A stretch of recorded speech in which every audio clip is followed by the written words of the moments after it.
seem to go well. It seems to be recording. Um, so, as I was saying, I've got all of these built models, and there's a couple here that seem to not have heads. And that's because I didn't put the heads on them yet. Because they came from this box and I wanted to try priming them without putting the heads on or the arms. And the reason you would want to do that is because you're going to get an easier paint out of it. Like, you're going to have an easier time painting them. Yeah, exactly. Or you have a hard time getting the crevice, because like on this guy, if I'd been smart or whatever, I would have put his arms on differently, and I would have painted him outside. Oops, sorry. I would have painted him on. Have you tried any of the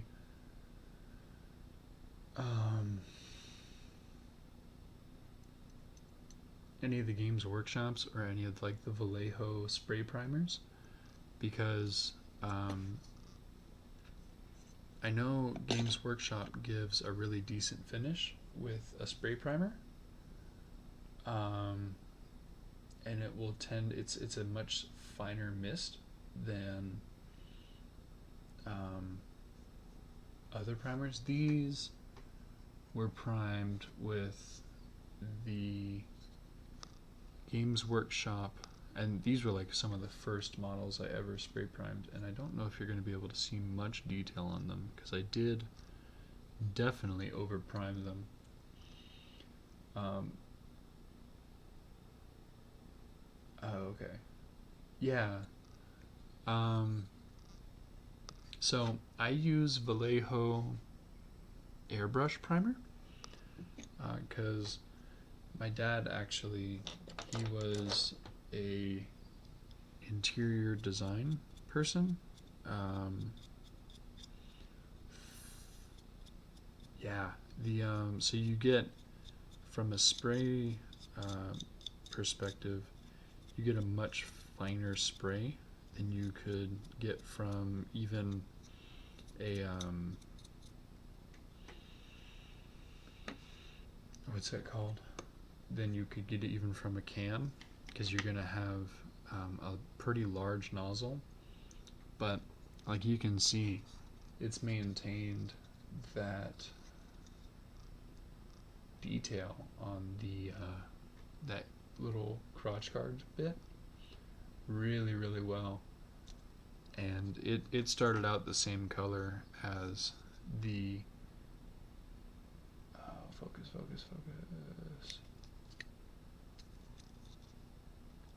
Yeah, exactly. It looks like it's molded black instead of painted black. And there's I painted this model, and it's a lead model, so you can see that it's silver there on the bottom, but it's completely black except for this really little tip there, and I think that might have just actually flaked off. But the spray pigment is so fine that you're able to see. I don't know if this is going to be able to focus that close, but you're able to see that. Yeah, you're able to see the hatch grain on that lead in the back. And I don't think that I could have preserved that with my skill level with a non-spray, like a non airbrush. So anyway, back to the detail at hand. It's going to be really hard for me to get back in behind this lantern to paint his, because he's got some small details in behind that lantern that if you finish them well, they're going to really bring out the they're gonna create a more polished model than if you were to do what I've done essentially and create a completed model and then go from there and then paint them afterwards. And the struggle that I have to struggle with is that once you have the model built, it's now playable. Oh, thank you, Jelly, for hosting me. That's really nice of you. So it's now playable, but it's not painted. So what a lot of people will do is they'll build as much as they can all at once, and then they'll work on painting it. But I have quite the backlog of unbuilt models. So this is one kit of I think it's 5 Liberators, because it's saying 1 Liberator Prime. This is the Games Workshop polish for you. They specify 1 Liberator Prime with Sigmarite Shield, and then they also have a separate one for whether you want to build it with paired weapons, whether that be hammers or blades, and then the Sigmarite Shield, and then you're going to create one with a grand hammer or a grand blade, and you're only allowed to create one of those because the ability to run them in a unit depends on what they have equipped. So here we've got a description of a unit of Liberators has 5 or more models. Some units of Liberators are armed with a Warhammer in each hand, while others wield paired warblades. Other units enter the battle armed with a single Warhammer and carry Sigmarite shields, and others will still pair a Sigmarite shield with a warblade. In any case, 1 in every 5 models may be armed with either a grand hammer or a grand blade. And then you have 1 Liberator Prime, which is able to make 3 attacks rather than 2. Paired weapons, you can reroll hit rolls of 1 for models armed with more than 1 Warhammer, and Liberators specifically have a characteristic that allows them to add 1 for all of its attacks, if any model from this unit selects an enemy unit with a wounds characteristic of 5 or more, and that's 1 single model, so they are specialized in taking down large models with high wound characteristics, which is kind of like their hit points. Then they add 1 to all of that model's hit rolls in that combat phase. So basically they're going to hit, say they were going to hit on a 4-up with their Warhammers, and that's described in this chart here. Then they're going to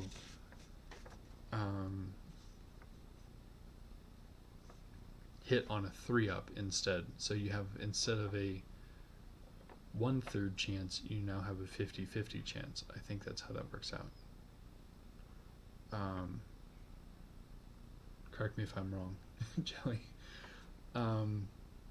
So yeah, so you have a better chance to hit if you are attacking a large creature. So the next thing that I need to do before I get all this started is I need to figure out how many liberators I have, because if I have too many equipped with either a grand hammer or a war blade or a grand blade, these are all very dusty because they were left down in the workshop where I was priming them, but I didn't prime them fast enough, and then my dad did a bunch of work, no fault of his, but he covered all my models in sawdust, so that was unfortunate. But we're going to pull out all of them, and because they run in units of 5,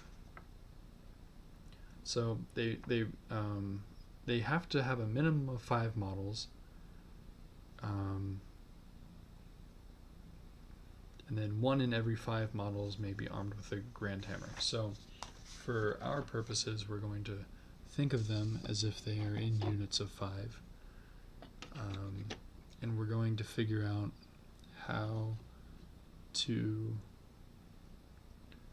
do this in such a way that they are going to be able to function properly as a unit, instead of having to try and remember which one has something and which one doesn't have something on the battlefield.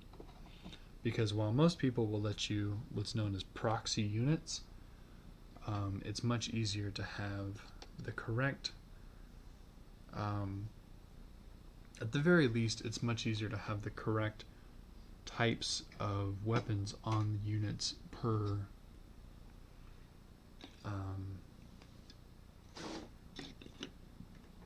unit, because of the stipulations created by the rules.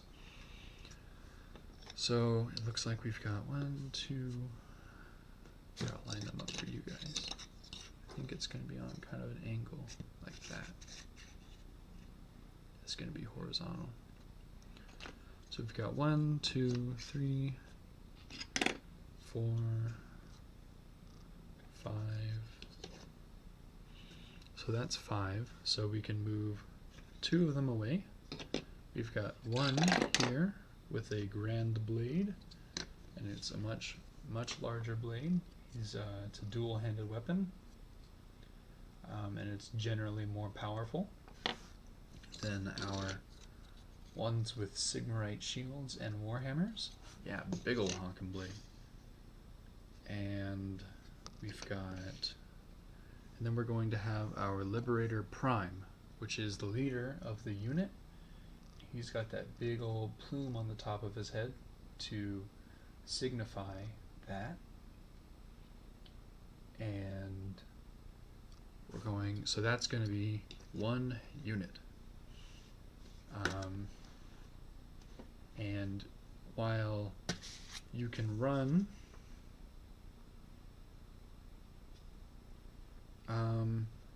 as many liberators over the count of 5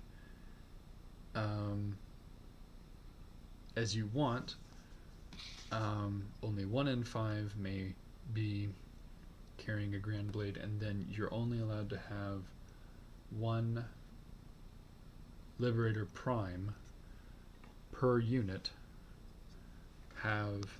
because you're only allowed to have 1 Liberator Prime per unit, because he's got 1 more attack than the rest of them.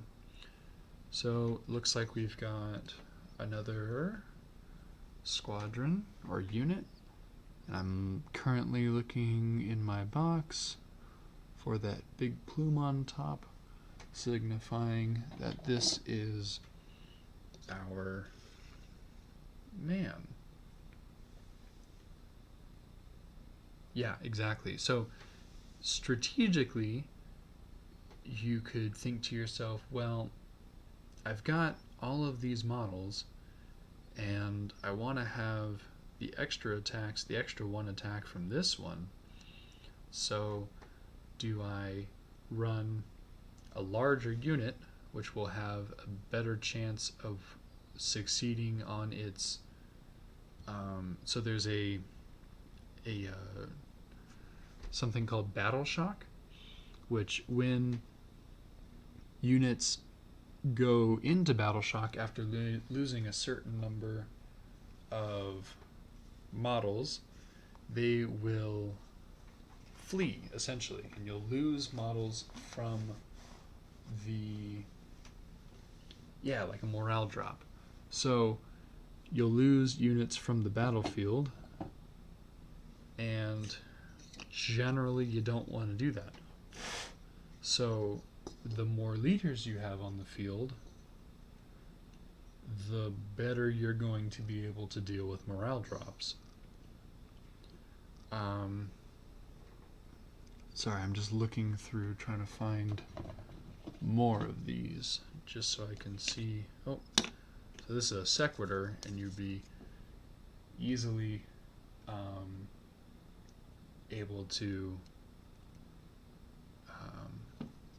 confuse them because they're very, very similar, but they're very, very different on the battlefield. And it's very, very annoying when you're trying to figure out which the fuck one is which. So I think that is everyone. And in case any of you are curious, this right here is what comes in the Soul Wars box. So you get a number of sequiturs, or actually that guy right there doesn't come with the shield or with the sword in the very corner, but you get a Lord Celestin on Griff Charger, a Celestar Ballista, a number of sequiturs. Oh, here we go.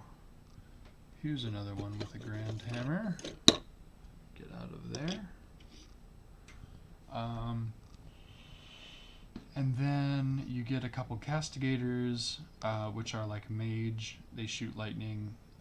They're kind of overpowered because you can run them in any unit greater than the size of 3.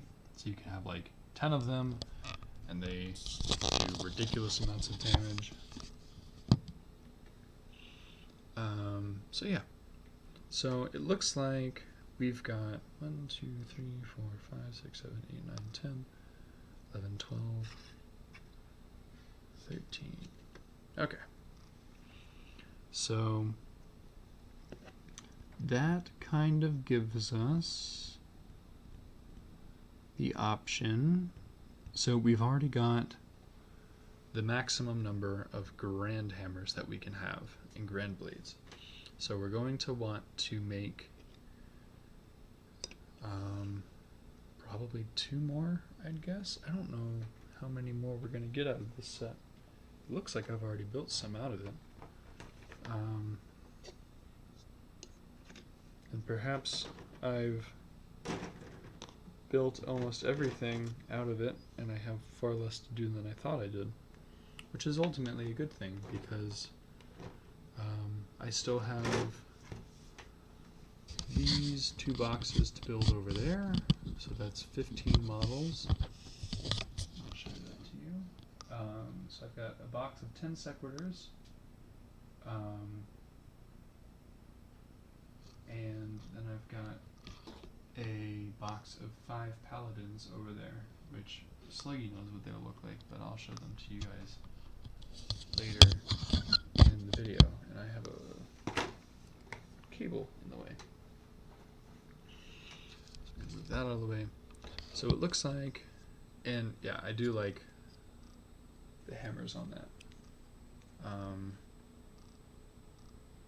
They look kind of chunky and beefy. You can focus on that. Come on. There we go. They've got some good details on the side. You get to see all my dust. So yeah, my plan to get the dust off is actually kind of simple. I'm just going to take it down and use the air compressor that comes with the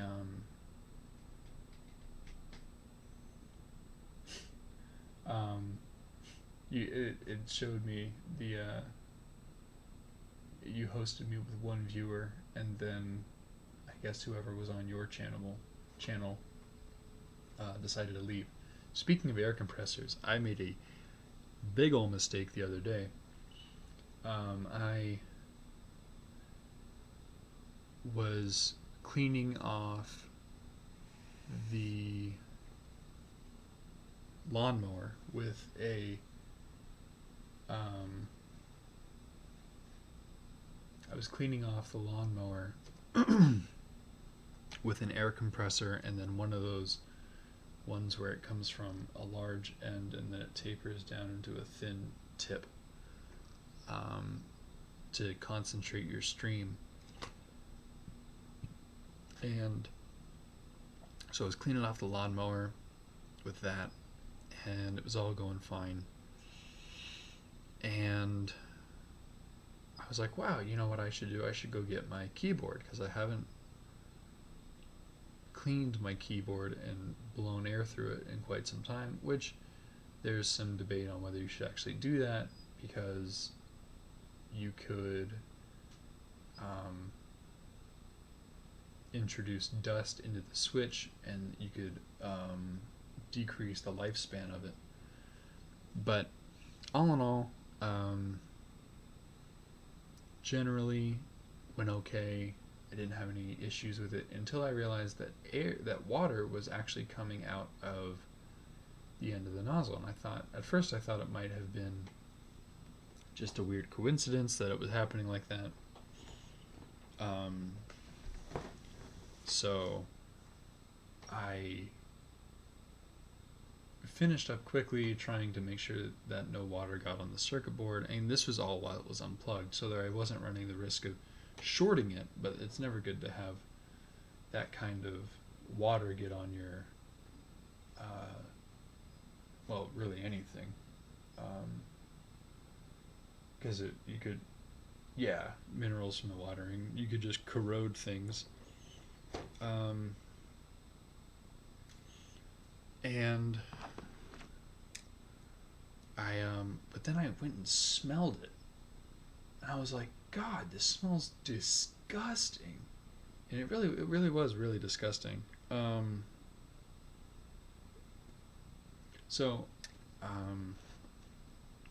Quick side note.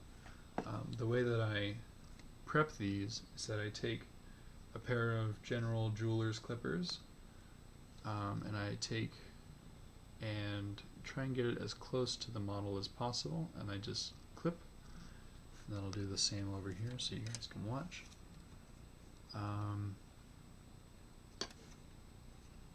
Yeah, and these are really nice. I got them for Christmas from my parents, specifically for this, and you'll see they just, where am I? Oh, and they just kind of clip, and they get hey man, everything will cause cancer in California. So you get a relatively clean cut on the plastic, not too much to clean up there, and the bottom of these ball joints is normally where you get the most oh god, I have no idea how to orient myself in this camera. You get the most kind of roughage on the bottom. Oh, coffee causes cancer. That's good, you know. Always a good time. So I went ahead and splurged because I was feeling bad one day, and I bought this Citadel mold line scraper, and I find that it works well for big terrain pieces with large mold lines. And you can see up on the top here that it had some relatively large mold lines for it to deal with. Let's see if I can get that in the actual photo. Maybe. It's all inverted. I'm having a hard time. So that had some mold lines to deal with. And it's really good at taking large swaths of plastic off, and it's good at leveling it out. But I find that for some of the finer stuff that we do, sometimes it's better just to take a good old X-Acto knife, sharp X-Acto knife, and take it and just kind of perpendicular to the model, just lightly scrape, and you don't want to go too heavy on that. And if it's raised up pretty far, you can take it and then run it like this across, just to get those bumps off, and then come back at it perpendicular, and you'll generally do a pretty good job getting those mold marks off of there.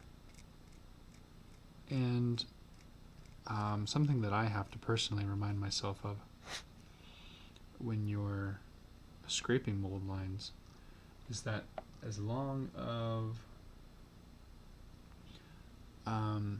as the bumps are gone, it doesn't matter what the color of the plastic is, because sometimes I'd find myself scratching at the surface of the plastic in order to try and get it all the same color again as it's been deformed. And you can see, maybe you can't, but there's these little fringes. Yeah, the whitish discoloration. So I'd always find myself trying to fix that, but it doesn't really matter because you're going to prime over it anyway. But it does help it look better on the table until you get that done. Oh well, that white balance is terrible.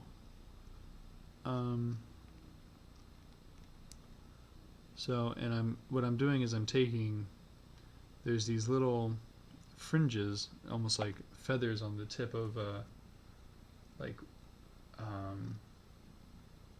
is that what they're called? Flashing? Yeah, where it I guess flashes out from the edge of these points. And you just kind of take it and run it perpendicular, and it just comes right off. I don't know really how to make this any better. I'll move these guys out of the way for the moment. Then I might bring you closer. See if that works. Because you can see, like, there's no real way that I'd be able to get this. I don't know if there's a good way to show that.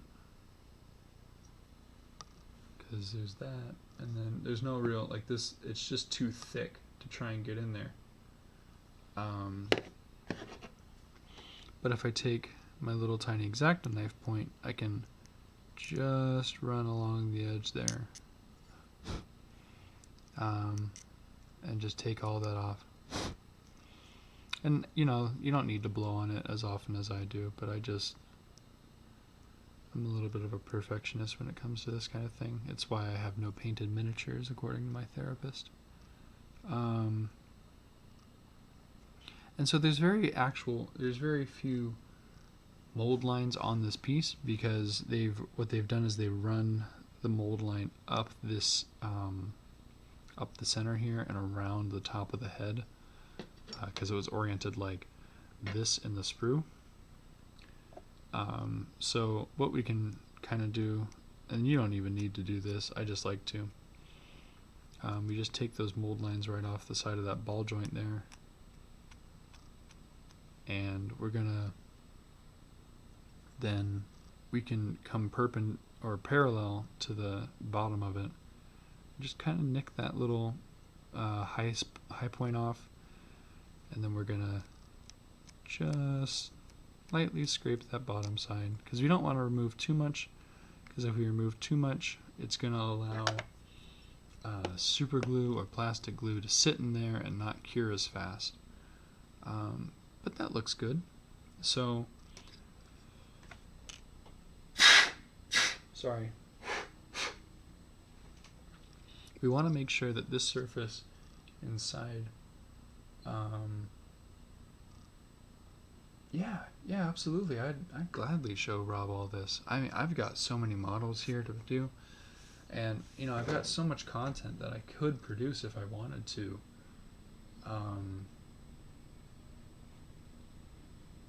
That because I just bought all of the, well, not all of them because it's very expensive, but the Citadel, which is Games Workshop, it's like their art line instead of their models line.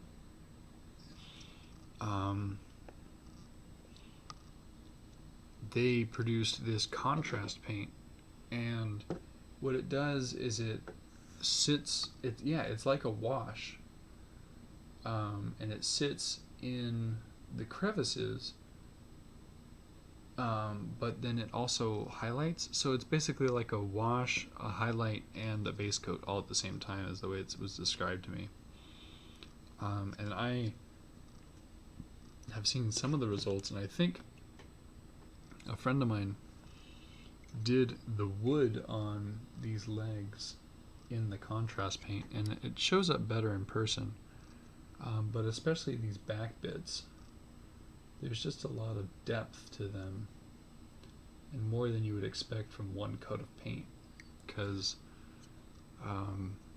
most of the time, I mean, the general steps that is preached by most miniature painters is that you take your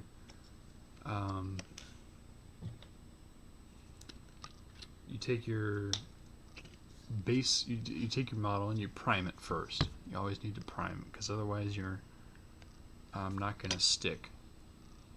Your paint's just going to fall off your model. So real quick, the way I like to do this is I like to take the ball joint of the head, and I like to just tap it to the end of my super glue, and then I just squeeze the bottle, if I can have enough arm strength, squeeze the bottle until it comes up to the tip, and then just a dab on the end there, and then it sucks itself back in so that you don't get too much, and you can just kind of dab it on the end there, and that's really all you need. You don't need a whole lot, because otherwise it's going to take too long to cure or dry. Then we're just going to set him in there, and then we're going to hold him for probably about a couple seconds, and then he's done. So yeah, exactly, because if you end up with too much on it, you're going to have a really, really bad time. So I'm going to get my instructions here, because I don't have, God, it's been a couple months since I last, yeah, and no bleeding super glue, and then you don't get it on your fingers either. Oh, here we go. So what I like about Games Workshop is that they take their instructions pretty seriously. I had a pretty bad time with the these Drukhari witches that I put together, because none of them are actually labeled particularly well. And maybe I need to get a white background. Maybe it's close. Maybe it will work. But none of their parts were particularly well labeled. Are you gonna focus? Focus. Focus. Alright, well, I don't think it's gonna focus. But none of them were particularly well labeled, and that was upsetting. But these ones are. So you've got them all labeled with the part number and what step it is and that sort of thing. Oh, okay. Well, that's fine. It can do that if it wants to. So we've got one Liberator Prime with a Sigmarite Shield and Warhammer. And then we've got another Liberator Prime somewhere in here with the same thing. So I think what we're going to do today is we're going to set this Liberator Prime up with a dual Warhammer. Because while they have a lesser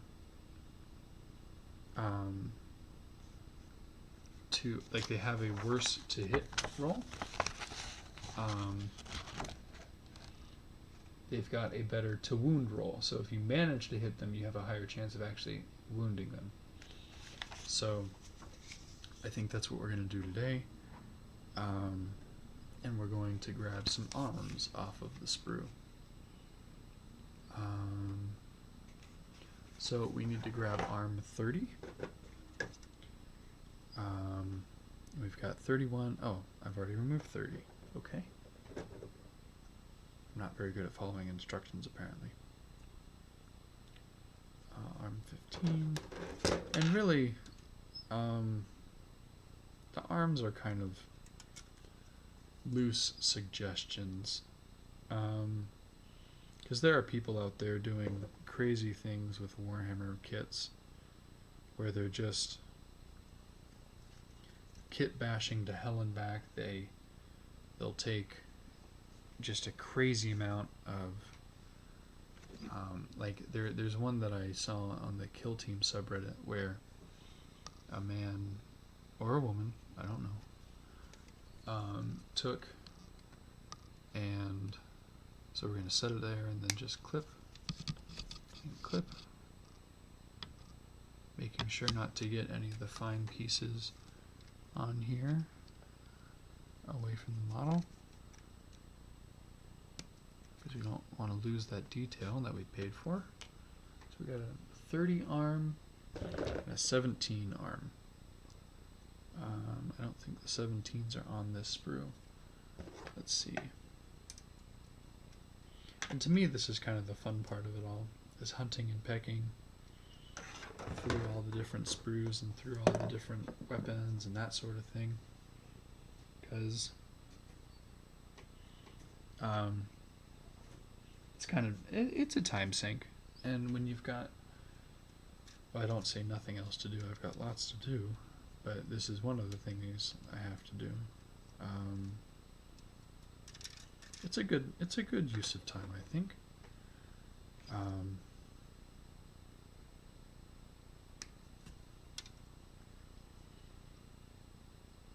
And it keeps me sane, at the very least. So we've got our 2 arms, and before we move on to the next step, let's go ahead and clean those up a little, because that's basically the last step for this model, other than attaching the weapons to it, and we can decide on hammers or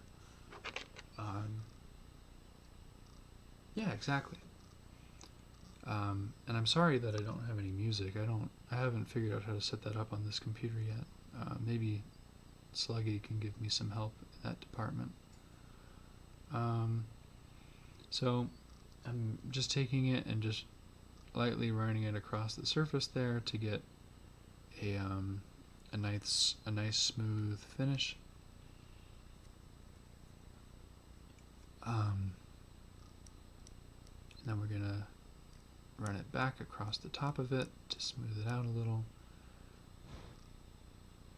And then we've got our mold line here. We're just gonna remove that real gentle. And we're going to make sure that none of it is showing through. And there's going to be a little showing, like there's going to be a roughened section where you've gone and removed the mold line, as far as I can tell. I don't think that there's really any way around that. Yeah, and that's the whole Warhammer with Bob Ross thing is kind of like, I always really enjoyed sitting with Bob Ross, and especially since they put him on Twitch, I've spent many hours on his stream. And he's just a really calming figure, and maybe that's what I hope to be someday. And, you know, this is for fun. I'm not really in it for money. I'm just, you know, I'm doing something I enjoy in the moment, and I'm here sharing it with friends. And I think that's the most important thing you can do. So I've cleaned up most of this model. Games Workshop in the recent decades has gotten a lot better at hiding their mold lines in bits of armor, so they've they've run the mold line up into this armor crease here. They've run the mold line into this armor crease here. It's in this crease here. So the last bit we need is this elbow, interior elbow.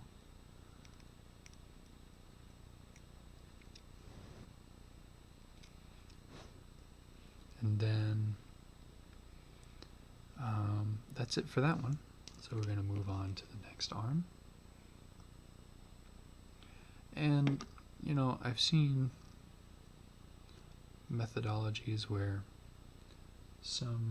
I don't know how to decrease that brightness there. Maybe that'll help a little bit, because it's awfully white while I'm trying to show you guys, or while I'm just trying to have you guys involved.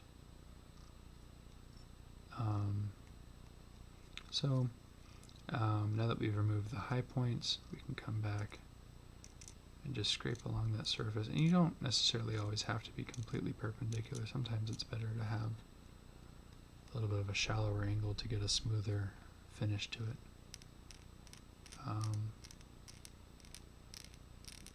I'm applying the pressure on the blade, but I'm not applying the pressure onto the model, because we don't want to gouge the model. I was running into issues when I was doing that big piece of scenery where I was trying to remove a lot of plastic at once, where I would accidentally gouge it. And luckily for me, it was a rather large piece of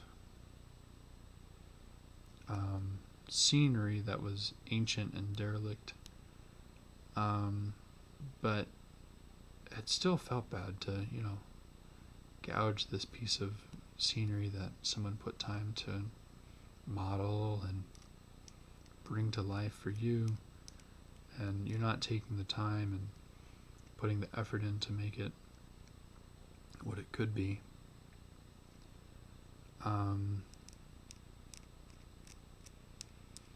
So we're going to keep removing these mold lines.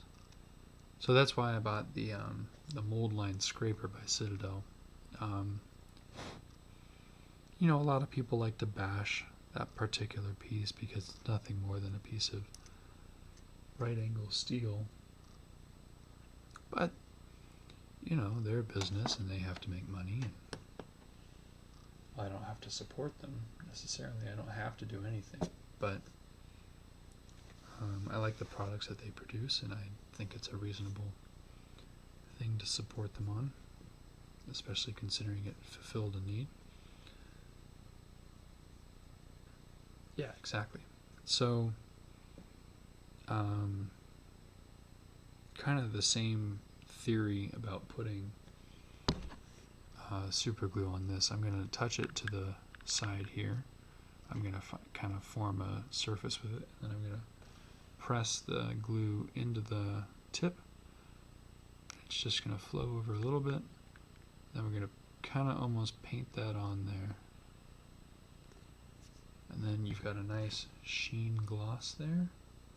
And then this one appears to go on the left side. So we're going to take it. We're going to just put that on there, and we're going to try and line up the sides of the shoulder piece with the sides of that large flat area. And then we're going to leave that there for just half a second while that large surface area bonds. And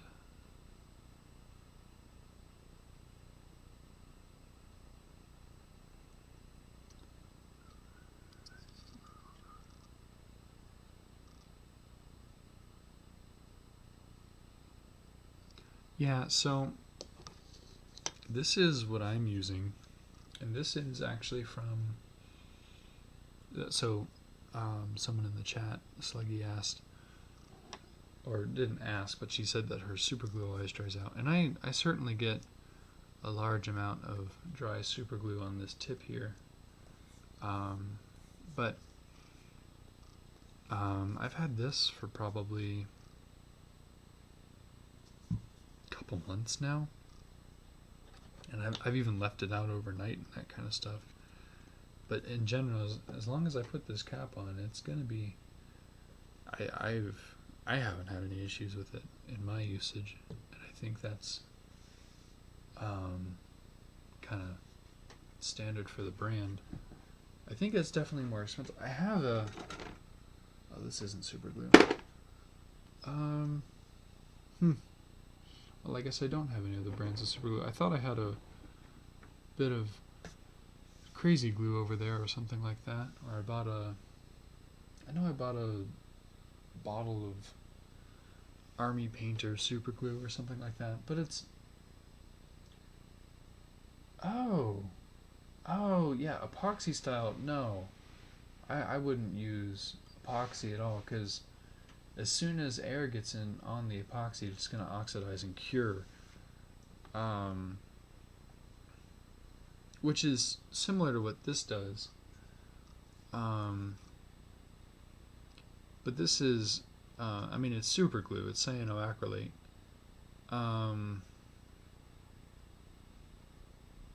It's funny because they actually warn against burns because the curing process produces heat. But I haven't had any issues with this one. And when if I were to want to, I just got a new blade on my X-Acto knife here. But if I were to want to, you can take this and just clean up the outside of your super glue bottle to make a better seal on whatever you're doing. Or yeah, so this, I think we got this from either Ace Hardware or a woodworking shop near us, because what you can do with super glue is you can actually use it to create oh goodness, what is it called? A veneer or a polish or whatever you might want to call that. It creates this really high gloss I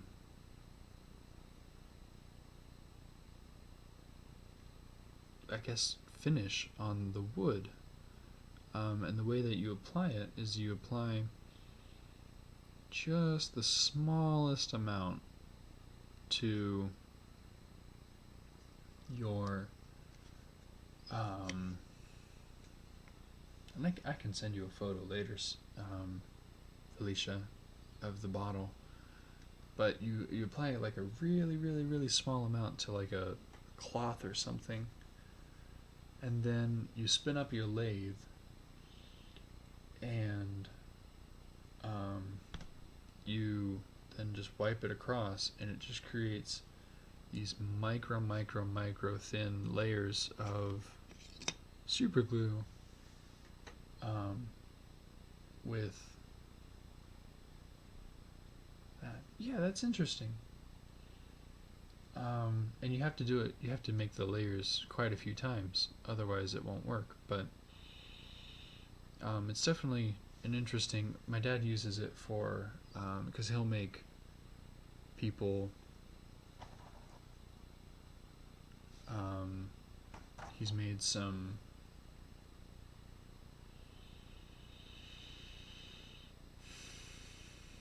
ice cream handles, like ice cream scoop handles. So what he'll do is he'll create the handle on the lathe, and then when he goes to finish it, he'll sand it on the lathe, and he'll progress from like all the way down to like from 200 to knock the big burrs off, and then he'll take it up in steps.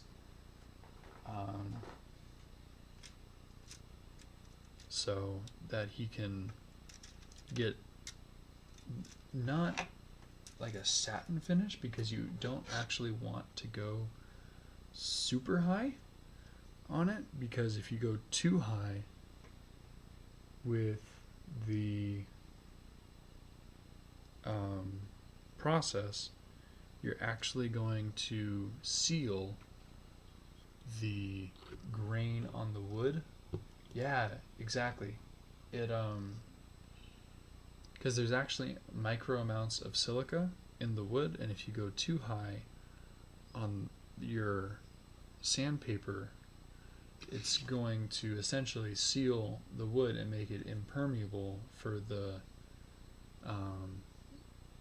really any stain to get into. I don't know if it's actually that much of a problem with your super glue based solution, but I definitely know it's a problem with most other wood stains. So that's an interesting note to make. Yeah. And it's almost like you're melting glass over the top of it, is the way it was described to me. I don't know if that's even true necessarily. I am just regurgitating what things were told to me. That's strange. Huh.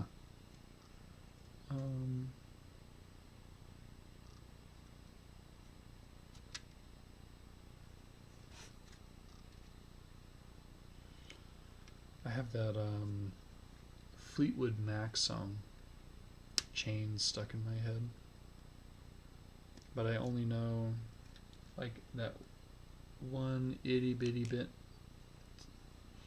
about the, well, you don't love me now, and you'll never love me again. And then I know that ba-ba-dum-ba-dum, and you'll always break the chain. And that's all I know. So that's stuck on repeat in my head. I always get where I'm working wrong. I feel like if I'm over this little section here, I guess is where I want to be. So we're gonna take this, and these are one of those ones where it's got a lot of large flat surfaces. So we're gonna want to take the mold lines off the top.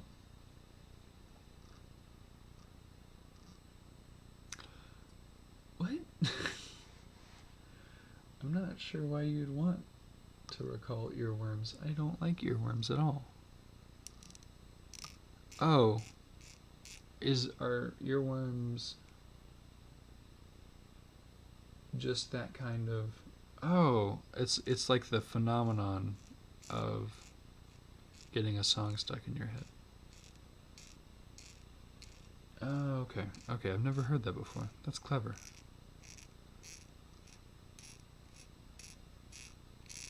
I'm not sure if this is good ASMR or if it's bad ASMR, but...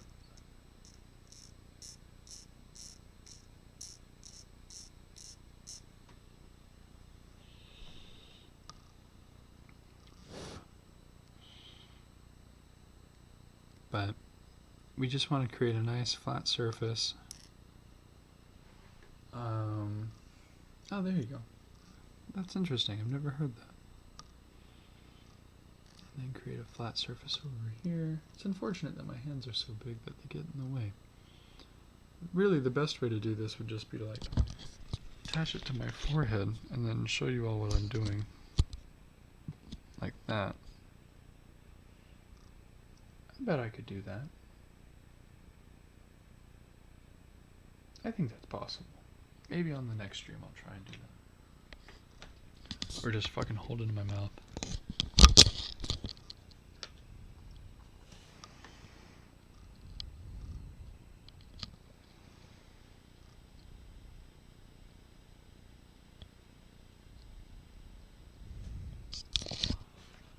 Yeah, putting it in my mouth was not the right decision.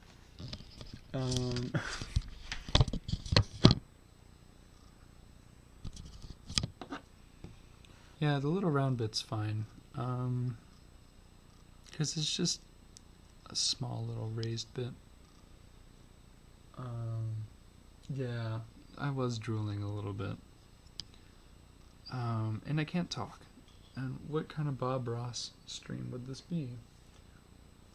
If Bob Ross doesn't talk.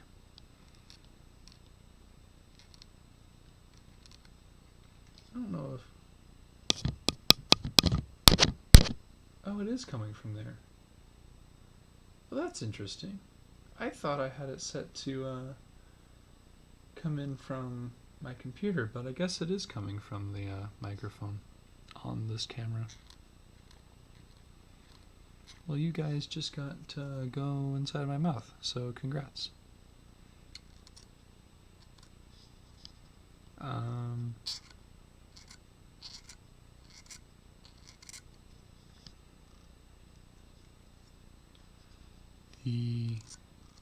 And these kind of parts are tricky because there's no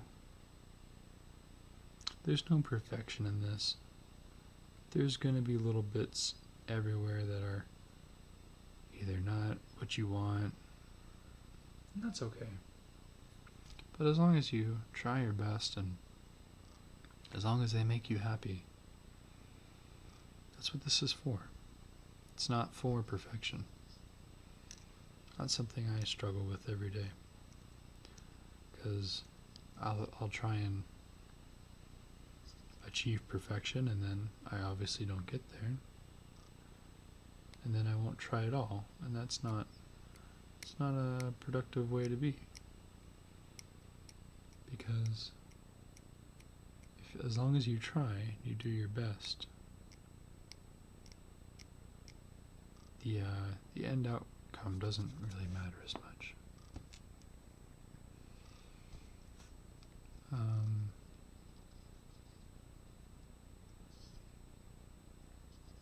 So yeah, just gonna keep scraping mold lines. I don't know if Games Workshop intended there to be an ever so slight incline on this piece of plastic, but it is truly, truly infuriating because I don't know, because there is a slight bump in that middle there, but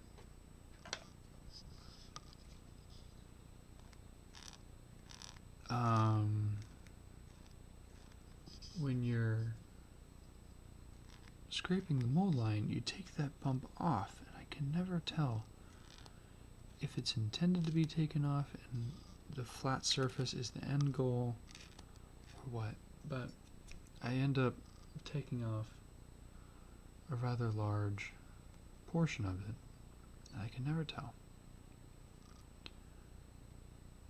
It's funny, I keep getting a viewer here and there,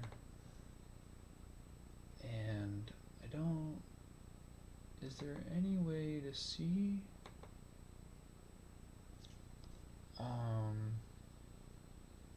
like what viewers have come and gone?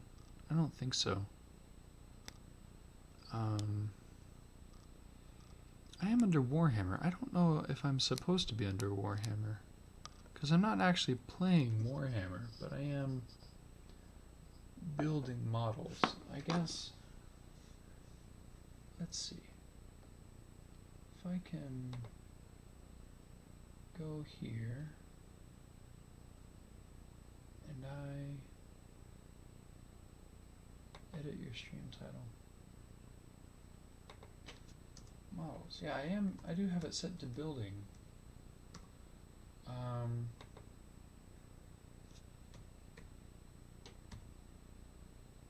Jewelry making, no.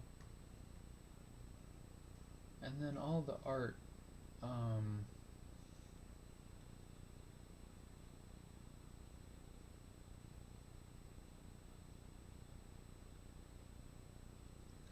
okay, that's good. Because I was looking for stream tags. What stream tags does he have on his, if you don't mind? Because I'd like to be able to have people search my stream better. Not that this is anything serious for me. So this is something that I continuously kind of run into, is that I'll take too much art commissions. Well, I guess if he's building them for people. But I'll I'll take too much off of this little bit here, and and he's just building with those, oh, miniature figures. Okay, that's a good one. Miniature figures, yeah. Perfect. Update. All right. There we go. So, actually, that's a good view right there of my fucking hand.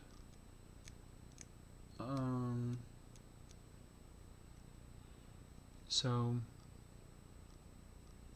I'll sometimes accidentally take off too much on that tip there, and it'll kind of flatten it off where it's supposed to be a more of a ball-like structure. And I guess you can't really tell that much, but I can tell, and it irks me. So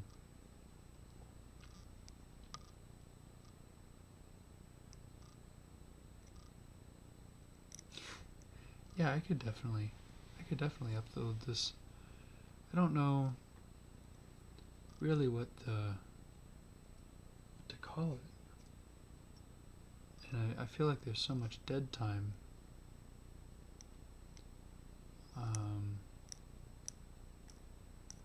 in the video, although I guess that's maybe what some people like.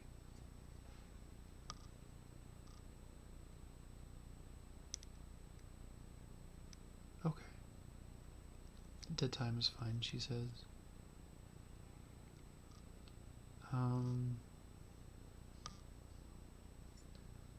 Yeah, I'll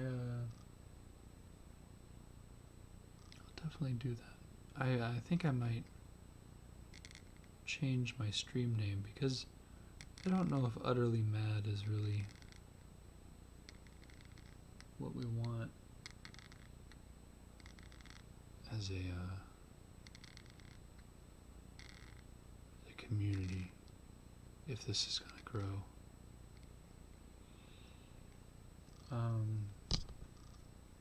Maybe, Jelly, you can help me think of some things. Yeah. Yeah, that'd be great. I'd like some YouTube videos to maybe get some ideas from. Maybe I'll be a donkey copy. Because anybody that uploads to YouTube is a donkey copy. So we've done that surface, we've done that surface.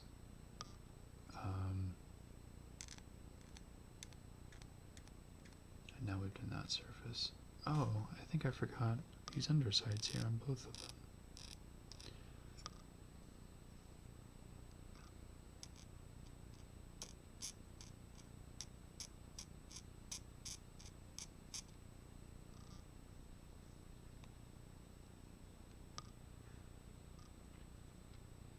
And then there's this rear mold line here.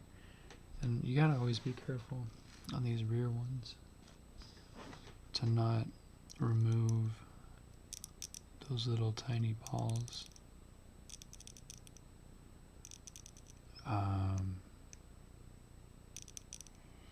Because otherwise you lose the detail, and that's no good. But yeah, I think that this would be a nice little format for people to come and relax to.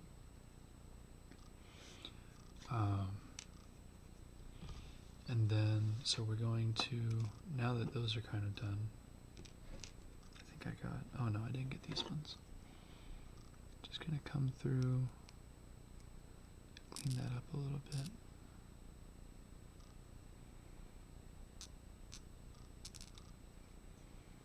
Because while I'm not excellent at Overwatch, and I'm not excellent at this, you know, it's just something to do, honestly.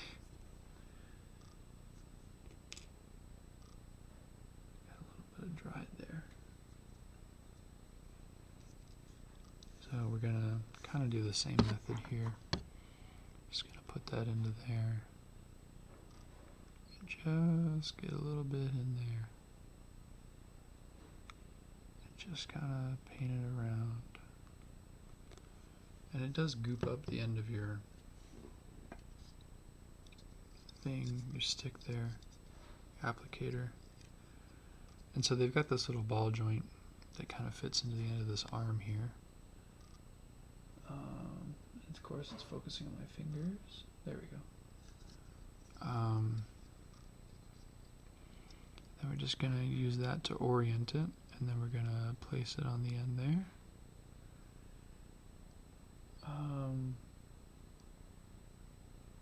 Yeah,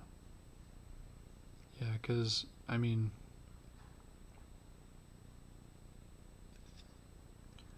I watch people like Tim the Tap Man and stuff, and they're always calling him like Tim the Fat Man, and you know, he plays along with it because he makes so much money every day from the platform.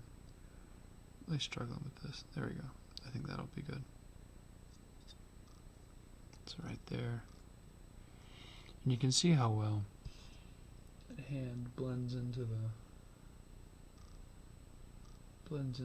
armor there. The way they've modeled it. And yeah. Exactly, it is unfortunate. But, you know, I still think he enjoys himself. I don't think he's a miserable person. I definitely think there are some on various platforms that are miserable. I think there was a pet YouTuber of all people recently that released a video. The title of it was "I am a heroin addict," and like I was blown away. Like, this is such a truly, I mean, don't get me wrong, I could see why someone would feel like they want to do. Oh, fuck me. So that's the dangers of not putting enough super glue on.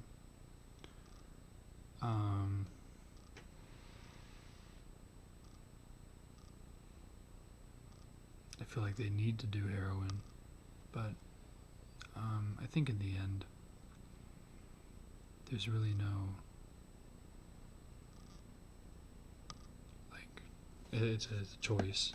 You know, you at one point in time, you decided to do heroin, and then past that, at that point it becomes an addiction, or, you know, and there's always the scenario in which someone is pressured into that scenario.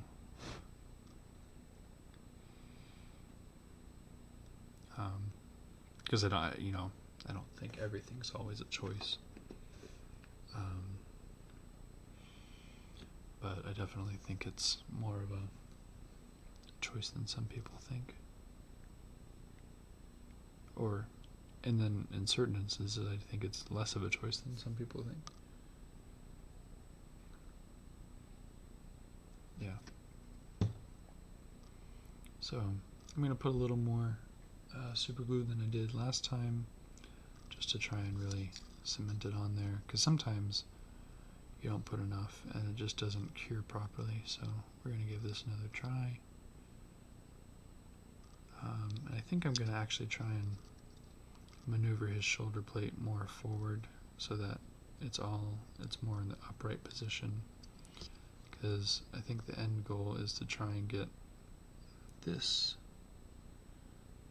that corner of the plate to kind of go into that collarbone-esque area and the pectoral plate. Okay, so he's done for right now. We're going to let that super glue dry for a little bit, because the next thing we have to do is put our pauldrons on. So we've got, our Liberator Prime is designated. I'm going to move this cable. This is really getting on my nerves. So our Liberator Prime is designated by these lion's head pauldrons. And if I'm calling them the wrong thing, be sure to, ream me out. And then we put a regular Sigmarite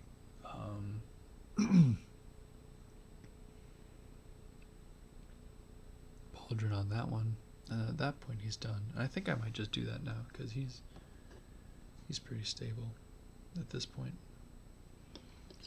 And they do have fairly oversized pauldrons.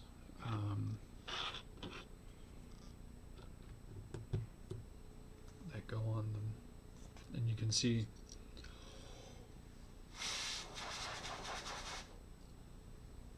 especially on this one, like compared to what we've got going on here, like it definitely kind of fills out the model and makes it feel more substantial, I think. And they've done a neat thing with the way they've modeled their system here, and that you're not trying to affix a smooth piece of plastic to a smooth piece of plastic. You're trying to affix the pauldron right here onto this floater. That way it floats on top of the shoulder. So we're going to take that and we're going to go find the... Pardon me. Gonna go find our pauldron with our lion on it, and then we're gonna find one other one that doesn't have that on it with a... So this has the symbol of Sigmar, the Sigmarite hammer, or the hammer of Sigmar. Thank you. And that symbolizes the god Sigmar, who, when the forces of chaos destroyed what became the mortal realms, I don't know what they were actually called prior to that, but when they destroyed that, he was launched away on a large piece of rock, and he, I think, got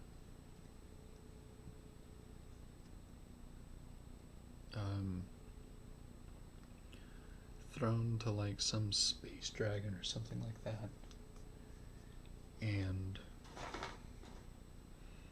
he ended up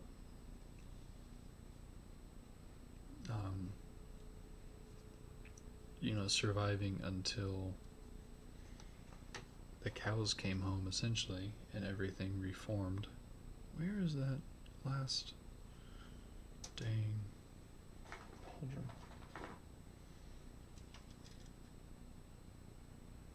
No pauldron on here, although I could make another. Theoretically, I could make another one. Another Liberator.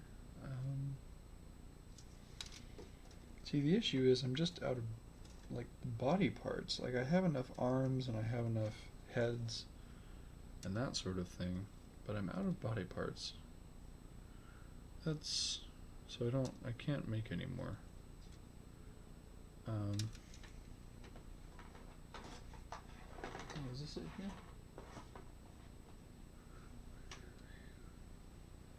Nope. That's not it. Alright, well, I guess he just won't have his fancy pauldron. Because I think I only bought two of these boxes. Yeah, they don't really sell just the body parts. They mostly just sell the full sets. But Games Workshop has an incredible customer support, because I emailed them.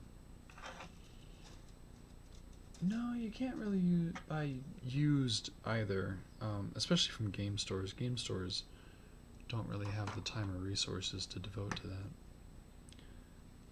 But what you can do is that you can go online. So I'm just going to throw normal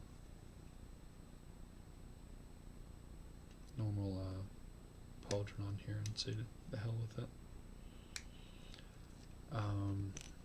He doesn't get. I'll show you the fancy one that these guys get.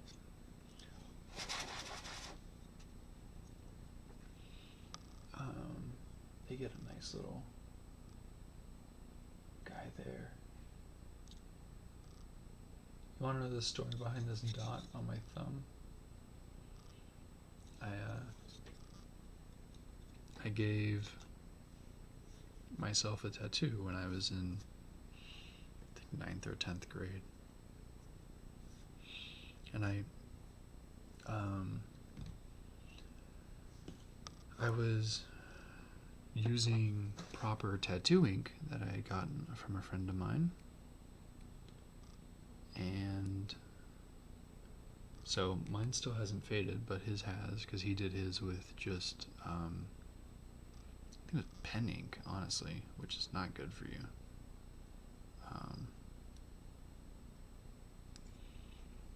And he went and, well, I went, so the way you do it is you have, come on. So these curved sections are always difficult because you're trying to remove that, but you don't want to gouge the plastic, so I always find those ones difficult. Go ahead, scrape that one up. So the way I did it is that I think I had, because it suggests, it's nerve-wracking. You don't want the blade to catch at all. And that's what I was doing on the terrain over here, is that I kept catching the blade and gouging the plastic. But if you use the tip of it, you'll tend to have better luck. Let's see if I can get it in there.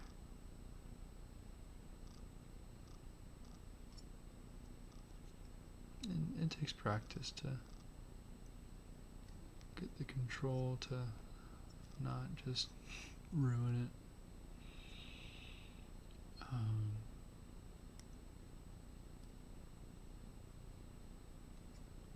We're going to come back and scrape that.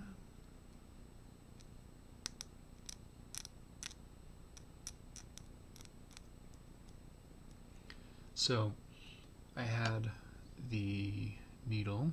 It was really just a sewing needle with a thin point on it, attached to a pencil.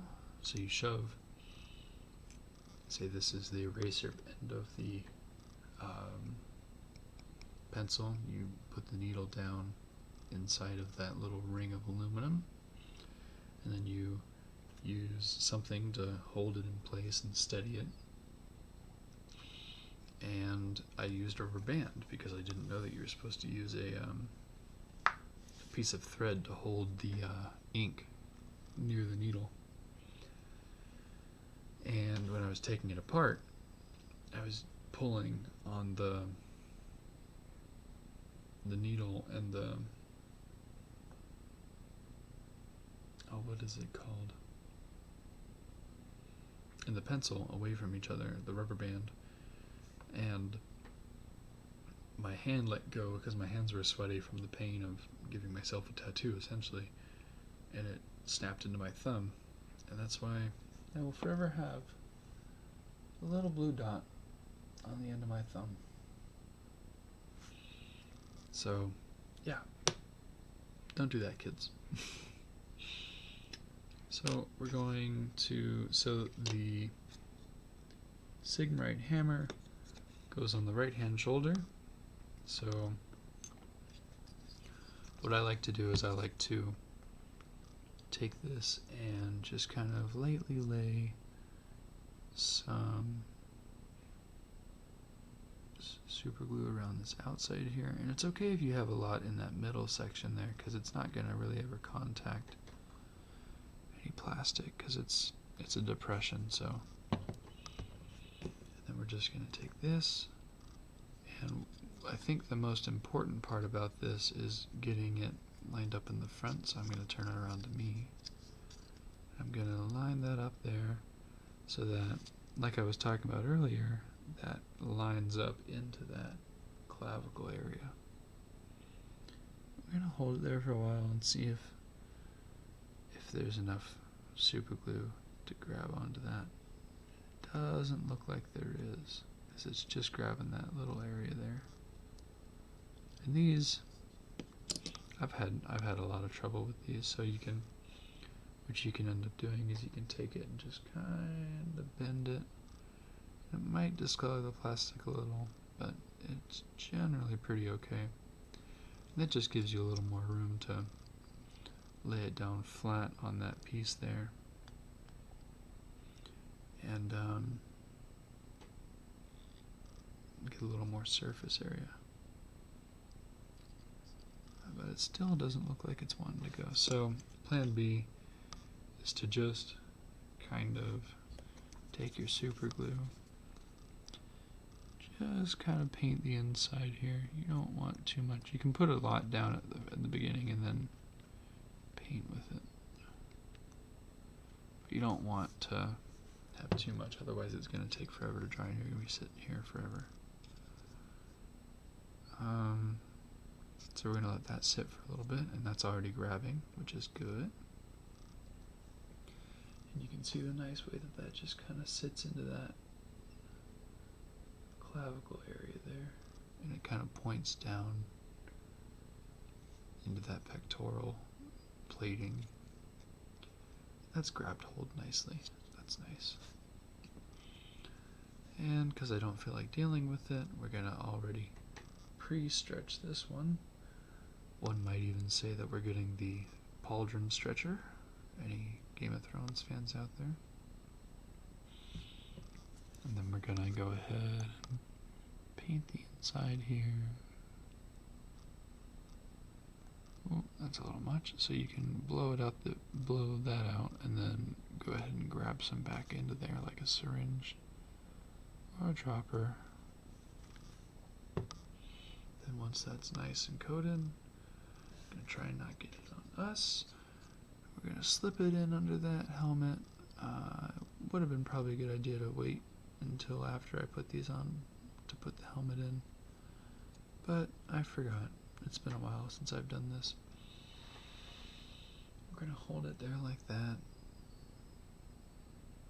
and that's that. And it only took me an hour and a half of seemingly continuous work to not even build one model, but to put the head, some arms, and some pauldrons on, and weapons. So I think I'm going to leave that there tonight. It's getting towards midnight here on the East Coast, but I think he turned out pretty well. I think he looks mighty dandy. The only issue, if you decide to go with this particular brand of super glue, and it might be with all super glues, but just something to keep in mind, is that these, if you have black bases, and it won't matter in the end, but you're gonna have a little bit of issues with when it dries. It's going to have this white area around it. Oh, why aren't you focusing on me? There we go. Focus up here. There we go. So yeah, you're going to have issues in here on your basing with white, almost like a white powdery coat thing. It's not quite a white powder, So that's the only thing to watch out for. I'd like to say thank you for those of you who joined me, for even those of you who joined for the short time that you could. I'm going to go to bed, and who knows, maybe I'll stream this again tomorrow. I get off of school around, oh goodness, probably around 4, I think. No, I get off around 3, if the class lets out at the same time as it did today. So maybe if you guys would like to join me again, go ahead and hit that follow button if you haven't, and I hope to see you soon. Have a great night.